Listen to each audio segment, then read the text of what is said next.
This is tape number ET29 from the library of the Howard Thurman Educational Trust.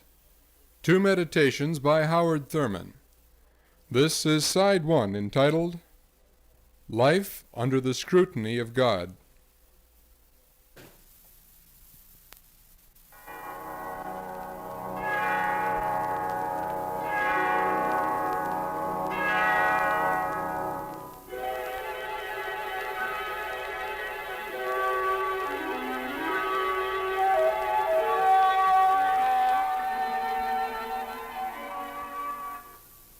Let the words of my mouth and the meditation of my heart be acceptable in thy sight, O Lord, my strength and my Redeemer.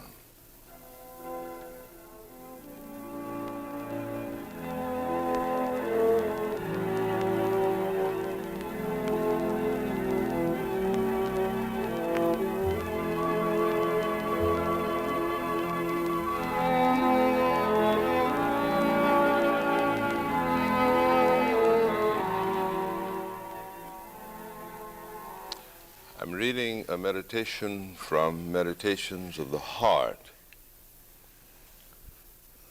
Long live life. There is something which seems utterly final about the end of a year. It means that we are 1 year older, and this is a fact definite and inexorable. We are 12 months closer to the end of our physical time span, 1 year closer to death. It means that in some important ways we are taken farther from or brought closer to the goal of our living, whatever that goal may be. It means that some crucial questions which were unanswered 12 months ago have been finally and decidedly answered, and whatever doubts there may have been about the result are completely removed. Now we know. It means that we are in fuller or lesser possession of ourselves and our powers than ever before. During the passing of the 12 months, experiences have come into our lives which revealed certain things about ourselves which we had not suspected. Some new demand was made upon us which caused us to behave in a manner that was stranger to our established pattern of life, and we felt shocked, surprised, enraged, or delighted that such was possible for us. We met someone with whom we built the kind of relationship which opened up to us new worlds of wonder and magic, which were completely closed to us a year ago. It means that we are wiser by far than we were at year's beginning. The circling series of events upon whose bosom we have been wafted cut away our pretensions, stripping us bare of much beneath which we have hidden even from ourselves. When we saw ourselves revealed, there was born a wisdom about life and its meaning that makes us say with all our hearts this day that life is good and not evil. It means that we have been able to watch as if bewitched while the illumined finger of God pointed out a path through the surrounding darkness where no path lay. Exposed to our surprised gaze a door where we were sure there was only a blank wall. Revealed the strong arms and assuring voices of friends when we were sure that in our plight we were alone, utterly and starkly alone. All of these meanings and many more counsel us that because life is dynamic and we are deeply alive, the end of the year can mean only the end of the year, not the end of life and not the end of us and not the end of time. We turn our faces toward the year being born with riding hope that will carry us into the days ahead with courage and with confidence. The old year dies, the new year is born. Long live life. It is one of the most commonplace and yet searching insights of religion that man lives his life always under the scrutiny and under the judgment of God. This is not an option which is before him. It is not a choice which he makes, and upon that choice rides the meaning of the decision. It is rather something that is given.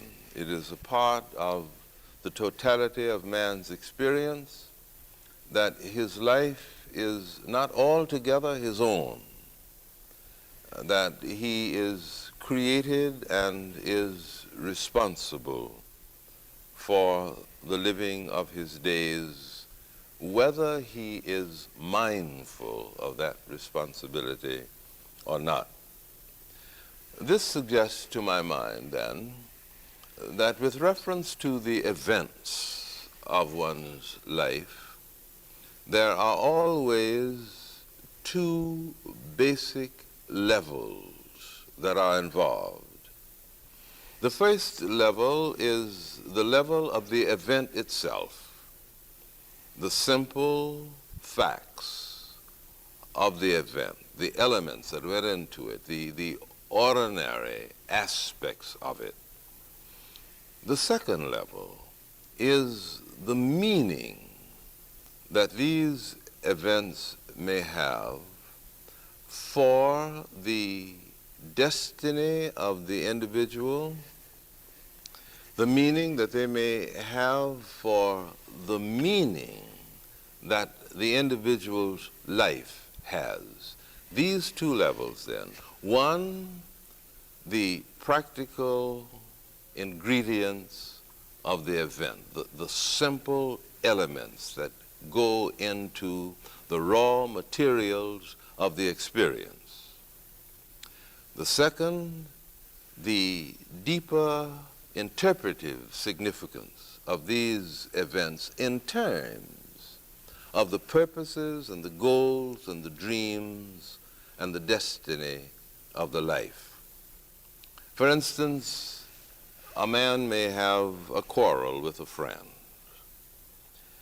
The quarrel may be the result of a simple series of events, all of which enter into a kind of complex, and when the reaction to this complex is effective, the result is anger or frustration or the rupturing of a relationship which up to that time had been moving along rather smoothly. Now this is the surface dimension. These are the elements.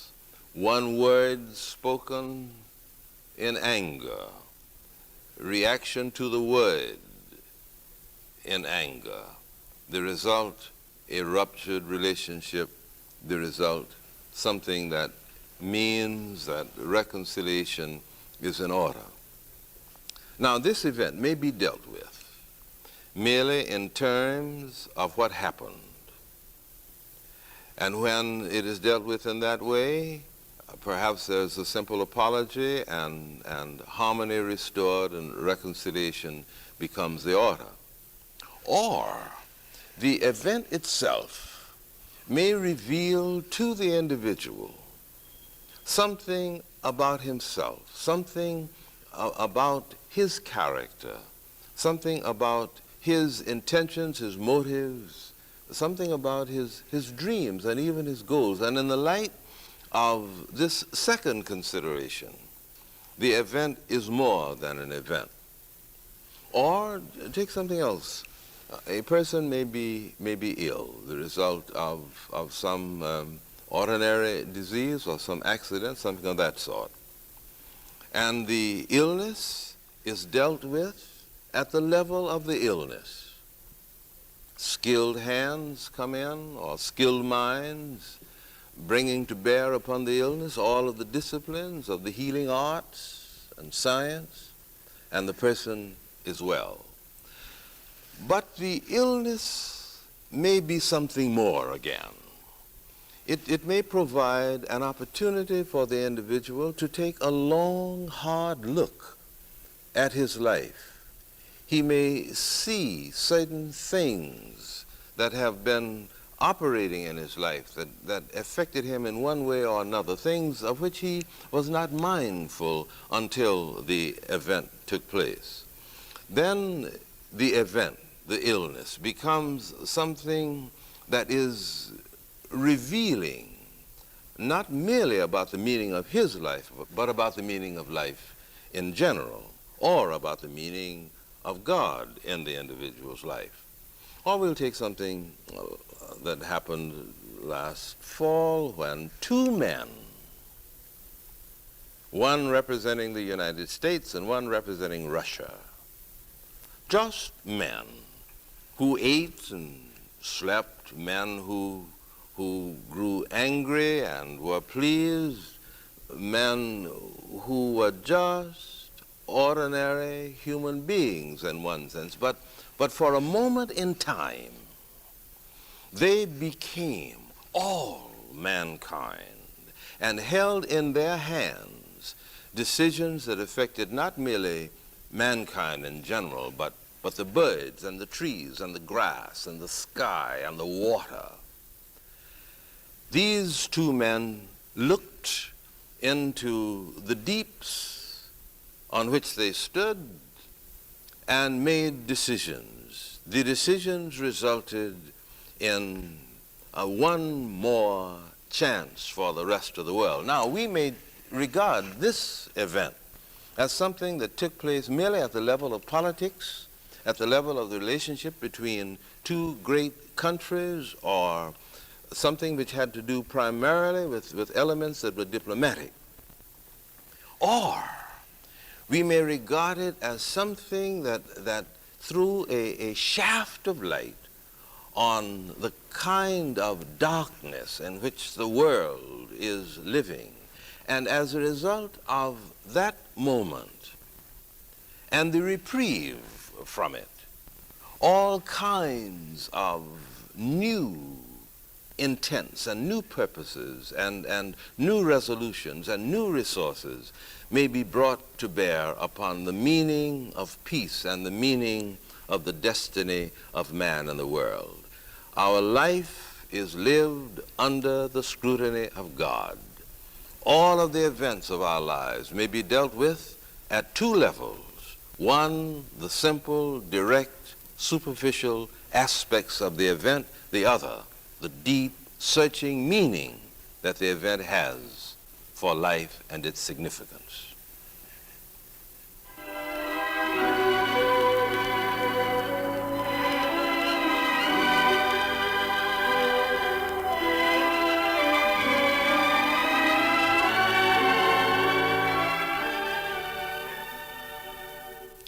Let the words of my mouth and the meditation of my heart be acceptable in thy sight, O Lord, my rock and my redeemer.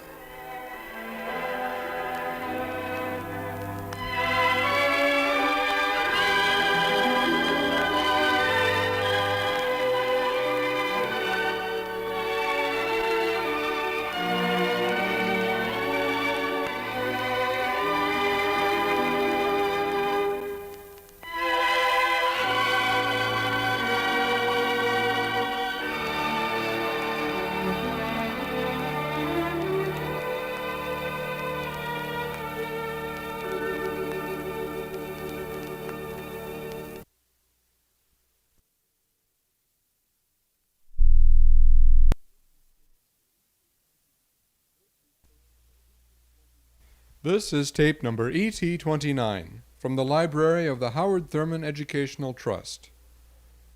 This is Side 2, entitled Order in the Totality of Life.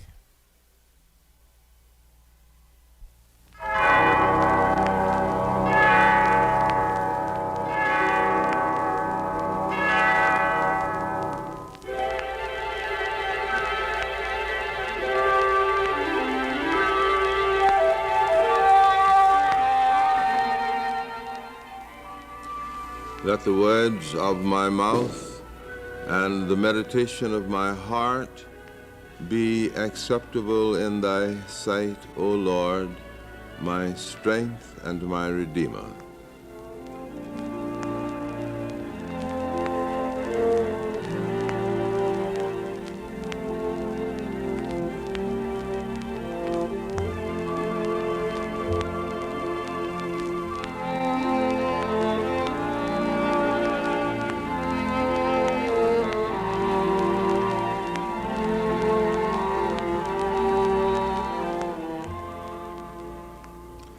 I'm reading this morning from The Inward Journey. The story of our lives is the old story of man. There is the insistent need to separate ourselves from the tasks by which our days are surrounded. The urgency within us cries out for detachment from the traffic and the complexities of our involvements. There is the ebb and flow of anxiety within us because always there seems to be so little time for withdrawal, for reflection.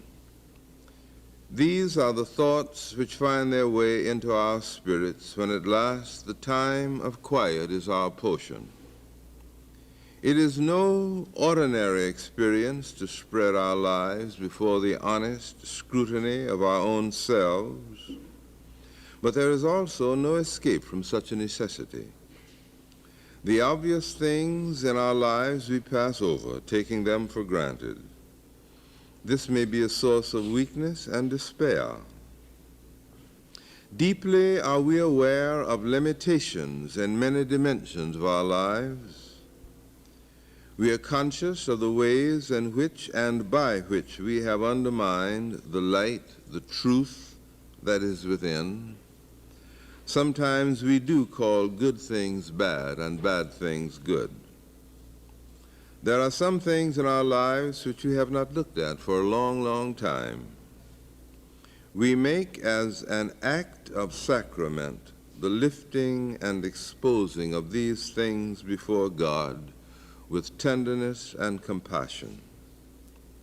There are some things within us that are so far beneath the surface of our movements and our functioning that we are unmindful not only of their presence, but also of the quality of their influence on our decisions, our judgments, and our behavior. In the quietness, we will their exposure before God, that they may be lifted to the center of our focus, that we may know what they are and seek to deal with them in keeping with our health and our inmost wisdom.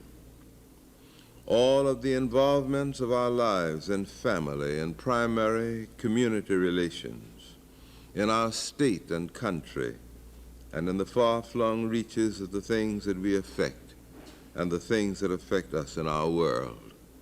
All of the concern that is ours for various aspects of the things that affect us and that we affect. These we spread before our own eyes and before the scrutiny of God.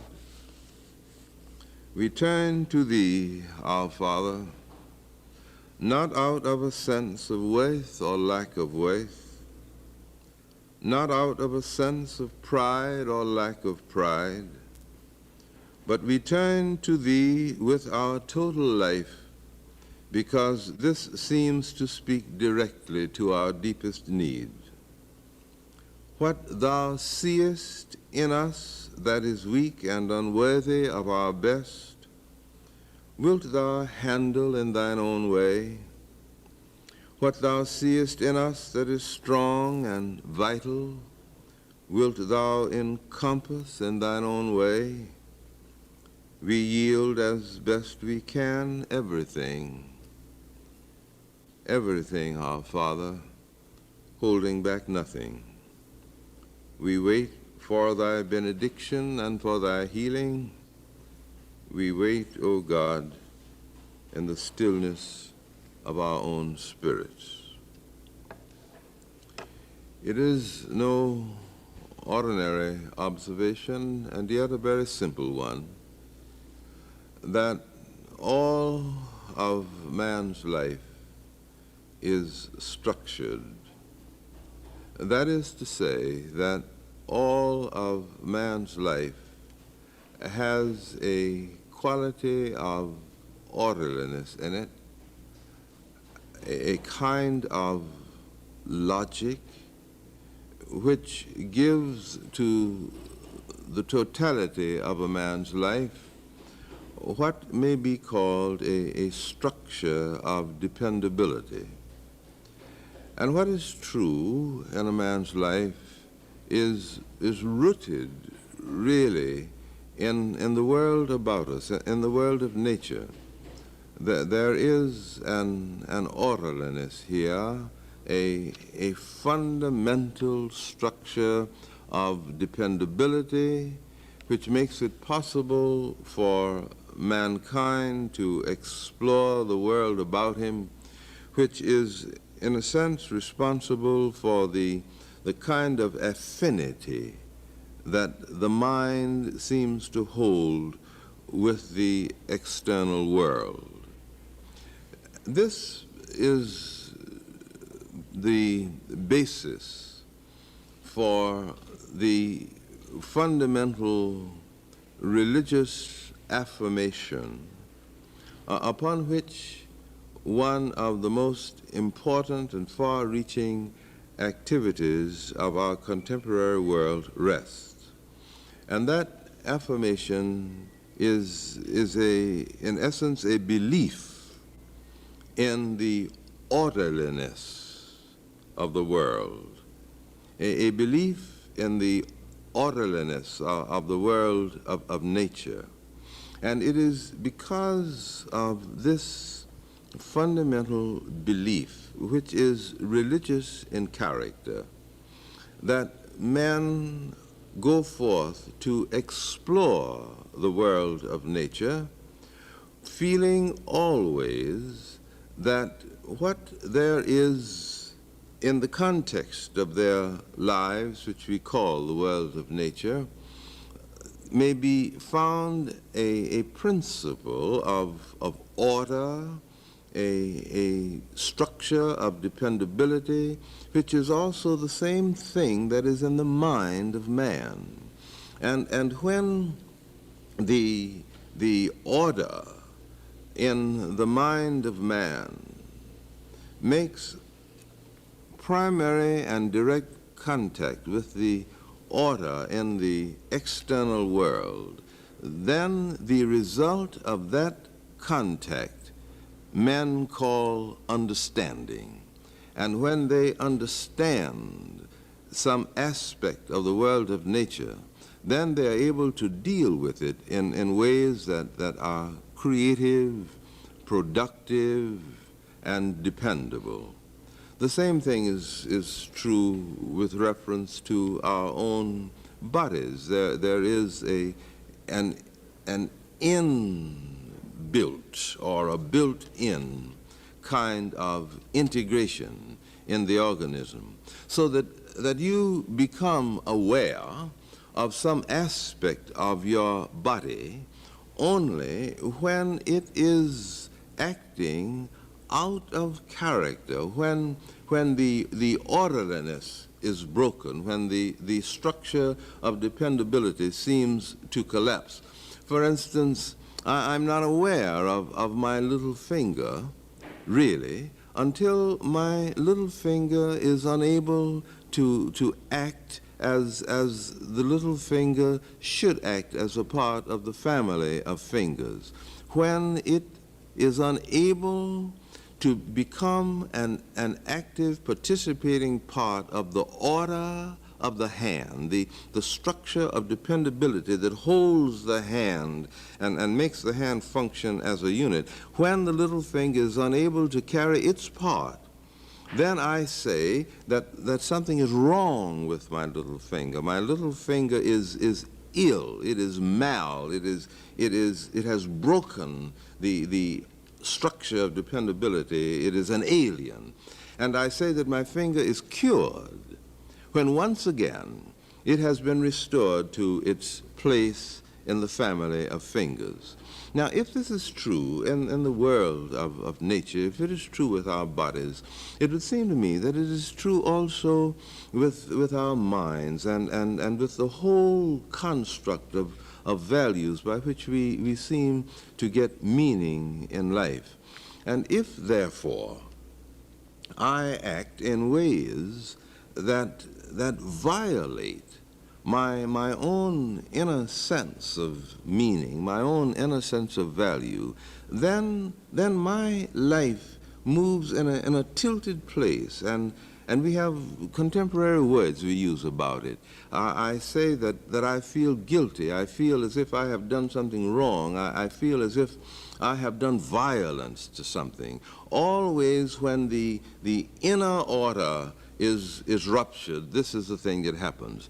Now, so significant is this process in life, this structure of dependability, that if I become emotionally disturbed, for instance, and I go to someone who is able to help me, a doctor or an analyst or a psychiatrist or someone, or a counselor, one of the first things that he does is to see if somehow he can lead me gently over the story of my life until I come to the point at which something moved out of character, something broke the rhythm, something interfered with the inner integration. And once he locates it, then he tries to help myself restore this thing so that I will be whole again.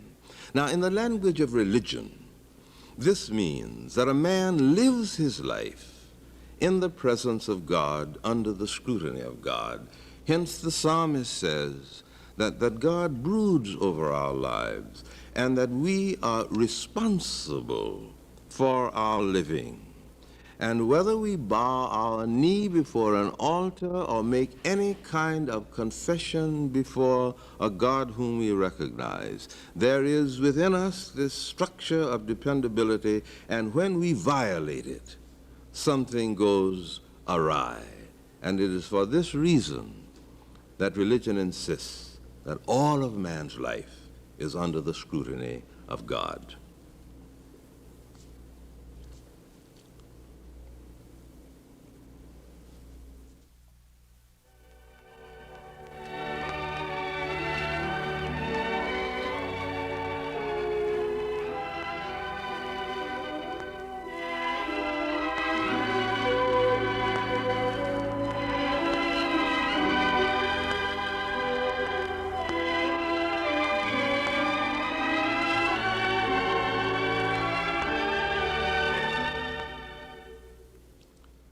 Let the words of my mouth and the meditation of my heart be acceptable in thy sight, O Lord, my rock and my redeemer.